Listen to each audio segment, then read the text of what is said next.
Rockford, and we have Juan Garcia in the studio with us, an attorney, huh? Yes, ma'am. All right. I appreciate you coming in, and Now, are you a good guy or a bad guy? Yeah, I'm a good guy. Depends on who you're talking to. It depends on who you're talking to. I worked in the district attorney's office for 5 years, so there's a lot of people that said I was a good guy then. Yeah. And now I've been a private practice attorney for 10 years, and there's a lot of people that say I'm a really good guy now. So it just kind of depends on who you're talking to, I guess. Weren't you also, you were a judge at for the Cheyenne Arapaho tribe? I am. I've been a judge at the Cheyenne Arapaho tribe now for about a year. Oh, cool. It's been an excellent, great experience. I've met a lot of good people going through that. I think we're everybody's kind of trying to get used to each other the way we do things, and right. it's been a really, really rewarding experience so far, and I look forward to continuing in that position for a long time to come. That's cool. I always wanted to be a judge, but you're supposed to have to go to law school and become a lawyer first. That part's overrated. I just want to go straight to the judge part. Yeah. I think that would be fun. For those that don't know, you're here to talk about the fact that you're running for State Rep District 57, Harold Slot. And this is his last session. And so I was just sharing earlier before we took the break that I was reading your story. I read an article about you and just kind of how you started with nothing and built yourself up to where you are today, your entire family. Just kind of share that story with folks that don't know. Well, my parents, they came to this country in the 70s. My father, he's worked in the oil patch since my entire life, basically. But in order to kind of to make ends meet and stuff, he did take other jobs. And at one point, we did work as a family in the cotton fields at a young age. At 6 years old, I got to go out. I went out and I carried water to the other workers. And then as I got older, I also chopped cotton with them. And we got to a point where my mother said, "Hey guys, it's time for you guys are going to go to school, and you're going to take advantage of the opportunities that we didn't have as children whenever we were kids." So my father instilled in us, work ethic, work hard, go out and get it. He's still one of the hardest working people that I know. He's in his 60s now, and this morning I went by his house. It was 5:45, and he was already gone. He's in his semi driving somewhere. Wow. Out to some location to deliver some drilling fluids. And my mother, she said she was the education person. She said, "Hey, you're going to go to school. You're going to take advantage of that situation." I would have loved to have had the opportunity you had, and I think that with that and pushing that on us, my older brother was the first one in our family to graduate from college. Wow. He graduated from Phillips University in Enid, which no longer exists, unfortunately. Mm-hmm. But he was the first one to graduate. I graduated, the second person to graduate. Got a JD, went to law school, and my little brother graduated from Southwestern Oklahoma State University, and he is now a PA in Oklahoma City. And my sister, she has her license to teach. She's a barber / hairstylist. She owns her own shop there in Clinton. So I think my parents have instilled those work values and ethics in us to go forward and earn it, and take advantage of the situation, or don't take for granted the opportunity that we were given. So.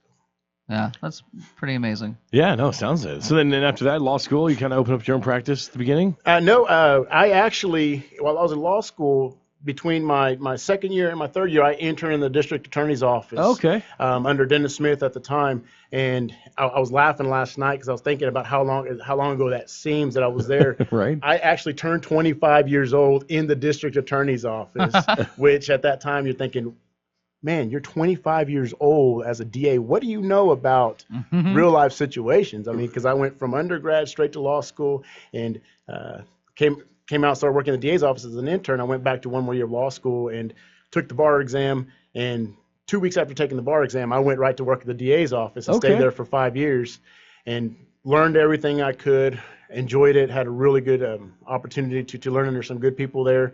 And then in 2010, I decided to open up my own law practice, and I've been there ever since. They're in Clinton. Okay, man, I can't believe it's been that long ago. Because I remember using the assistant DA. I feel like that was just yesterday, but you're right. It's been a while. I mean, 15 years goes by pretty quickly, and a lot of things have changed since then. And then how did the tribal court? How did that come about? Was it just an opportunity, or? Well, it was an opportunity. Somebody asked me if I would submit the resume, and I did. I submitted the resume to the governor, and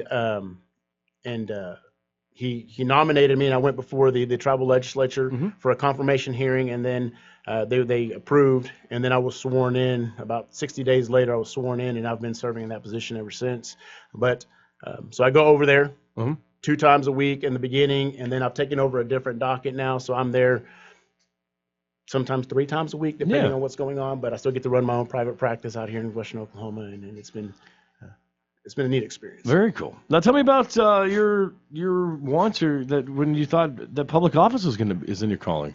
Well, it's funny. This has kind of been something that I've been building for a very long time. When I was in the 3rd grade, I told my 3rd grade teacher that I wanted to be president of the United States. There you Oh, go. wow. And, Come on. Miss Billy Lynn, she never once said that's impossible. You're not going to be able to do that. You don't, and she encouraged me always. And every time I saw her from the 3rd grade until I graduated law school, and I ran into her several times, she said, I remember you said you were going to be president of the United States. You said you were going to be president of the Wow. United States. That's And, right. And it turns out that I'm a couple $1 million short of being able to run for president. Unless somebody's got a small loan out there, I'll No throw my name in that. kidding. But so it's been something that I've been building for a long time, and that was my reason for going to law school, or wanting to go to law school, was because I wanted to be a politician. And so it's been a lifelong dream. Yeah. To be involved and to serve and to represent people, and I don't take for granted the opportunity that I've been given to be able to go to law school, to come back out to Western Oklahoma and serve the public. I take it very seriously, and sometimes, lots of times to the chagrin of my wife, because I'm answering phone calls on Saturdays and Sundays, because I feel bad if I'm not helping somebody. And Yeah. I don't want to be the bad guy and not answer the person's call, because there's people that emergencies just don't arise Monday through Fridays. They happen on Saturdays and Sundays, So and with wanting to serve in public office, it's furthering that desire to help the public and to represent the people. So, What are your thoughts on the current situation with not only the state, the government, the state legislature, of course, the Senate and the House? Just kind of what are your thoughts on how that's being run, being organized? Is it with everything they're doing? I want to be a person that's in tune with the people, the public. There's been a lot of good things that have come out of the legislature, and then there's been things that have had to kind of been forced on them by the public, But I want to be in tune with the people. I want to listen and talk about the Western Oklahoma things that affect us. I was born and raised out here, like I said, but I never really left Western Oklahoma. And when I was in law school, we spent our summers out here because my in-laws, my parents, and my family's all out here. And as soon as I got done with law school, 2 weeks later, like I said, we moved home. We were right back. So I've been home ever since 2005. We spent our summers, and I just feel like just my connections, my contact with Western Oklahoma is something that would greatly influence the way I did things at the legislature. Like I said, my parents are still out here. My kids are out here. I have 3 daughters. Right. They're 6, 10, and 13, and I have a business out here. It's a business that I'm very vested in, that I have to show up to, and I have to work. And any decision that I make at the legislature, or that I help any bill that would be introduced, or anything that I would vote on, I have to always keep in the back of my mind. I said, I have parents that are nearing retirement age that are in Western Oklahoma. I have 3 girls that are in Western Oklahoma. I have a business in Western Oklahoma, and I have to come back out here because this is home. This is where I'm going to live. So any decision that I make is going to ultimately, in the back of my mind, is going to come down to how will that decision affect Western Oklahoma. Yeah, because that's the big thing I think a lot of people talk about with this way the system's set up is Tulsa and Oklahoma City, those areas are represented very heavily, as, they do have a high population. But we sometimes out here in Western Oklahoma in the rural areas get just overtaken by things that they want to do.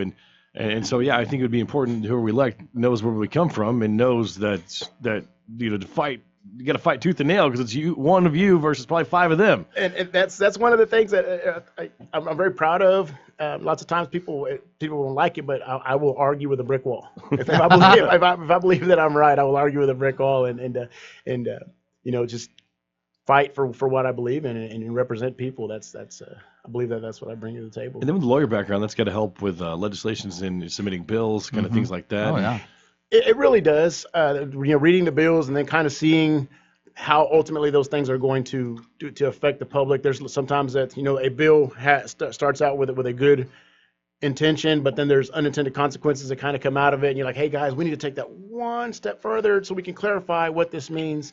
And lots of times, and as attorneys, we're stuck, arguing, hey, is it the plain language? What was the legislative intent? What did they mean? And then that's how, the court gets involved, and then they have to interpret what that actually meant.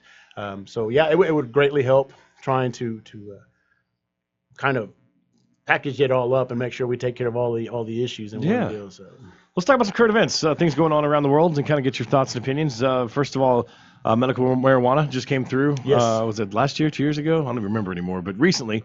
And now they're kind of going through and doing some more to help regulate and try to help cities figure out what they're supposed to be doing. Because there's kind of it was very open-ended, or is very, what do they call it? A very liberal medical marijuana law, I guess. Kind of, what are your thoughts on that? And you think it's for the good of the people? It's what the people voted on? It is what the people voted on, and there's a lot of people that have actually benefited from it. As we know in this country, we have an epidemic as far as people having prescription drugs that they're abusing and things like that. And I think that and obviously there's room for abuse in all areas, but there's a lot of people that have benefited from the medical marijuana law. I have clients that have relatives that were, in the last stages of life, that were in pain, that have been able to benefit from the use of it. As far as the specifics on what certain things it helps or it doesn't help, things like that. I mean, I leave that to the experts. They're the guys that know that, but there has been some benefits from it, and I'm not going to stand here and say that it's been all bad. The way that the law came into place was a voter initiative, so that it is what the people asked for, and we have to honor that. Let's talk about the governor right now. We think he's on a political island, and none of us are quite sure why. But with the gaming compacts, I know you mentioned you're involved with the tribe, so I don't want to put you in an awkward spot here. But just kind of, what are your thoughts on his stance there? And I know the House, I believe the House Majority Leader has come out and said, no, we believe the compact as renewed, and we're moving on. Well, I mean, that's the beauty of it. As a legislature, I don't have to worry about the compact, because the compact is something that the governor and the tribes are the ones that have to negotiate that. I mean, because that is an agreement between a sovereign nation and the state of Oklahoma. So you have to rely on what the plain language of the compact actually is, and that's something that he has to negotiate and take care of. The legislature doesn't have a say on it. Right. The judicial branch doesn't have a say on it unless there's going to be some kind of court case that comes out of it. But that's the compact, it's there. It's in existence. Still, we always talk about they're still collecting their check. The state of Oklahoma didn't decline that. So we'll see what happens with that. Let's talk about some other things. What's an important, passion for you? What's the thing that is there something you're looking to go in and just change right away, or want to make a difference? Or right now, the three of the big issues that I have, but two of them are just kind of stand out for me. One is rural health care and access to health care, saving our rural hospitals. Anytime a small town loses its hospital or access to health care, the citizens suffer. They're the ones that suffer. I think that right now a big question that's on the table is Medicaid expansion and getting help back out into the general population. We've seen it where towns like Sayre, they lost their hospital. Other towns that have continued to lose doctors and things like that. And I want to stop that, because I don't want to have to drive to Oklahoma City for basic services, because anytime, like I said, anytime you lose a hospital, it's very it's scary. There's a House bill right now. What is it? 1083, or I don't remember the number, but the House bill that says they're looking to pass through to get $25,000 tax credit for doctors that come out to rural areas and work. Yeah. So I guess I'm assuming you'd be in support of that then. Absolutely. I mean, the thing is, we try to get as many of our services out in Western Oklahoma. Clinton Hospital provides a really good service for us. I go. My family doctor is actually, or my personal doctor is actually here in Weatherford. He provides a really good service, and he sends me out to the Weatherford Hospital for things like that. And I've been pleased with the service that I've received out here, and I want to be able to maintain that and put that service out here, leave it out here. Another thing that I am passionate about is our education. Access to education, whether it's university, VOTEC type education as well, and funding classrooms and teachers. Yeah, no, I think classroom sizes, man, it's just amazing the difference in statistics from a teacher that has 15 students versus a teacher that has 30 students. 25. Yeah, it's typically 25. My wife actually taught school for 9 years, and I was actually certified to teach history education. That was my degree whenever I left Southwestern, whenever I graduated Southwestern. But I went on to law school, and I never had to fall back on that. So that's something that's always been very near and dear to us. While I was in law school, my wife taught for 2 years or actually 1 year in Oklahoma City public schools, and then 2 years in Putnam City schools, and then we moved back, and then she taught at Clinton the remainder of the time. So we've seen it. We've seen that the funding crunch that goes on. When we were in law school, I was borrowing money to pay for school, but at the same time, we were using those funds to help buy supplies for her classroom because it just wasn't there. We always thought how weird that was that we were borrowing money to pay for education for me, but we were also having to buy supplies and things like that. That's a good point to make. The teachers do spend a ton of money out of their own pockets. They absolutely do. And whenever you drive by any school, you see on a Saturday or a Sunday afternoon, there's cars in the parking lot because those teachers are up there working, preparing their lessons, getting their classrooms ready for the kids. So there's a lot of work that goes on in the background by educators that we just have no idea that we take for granted.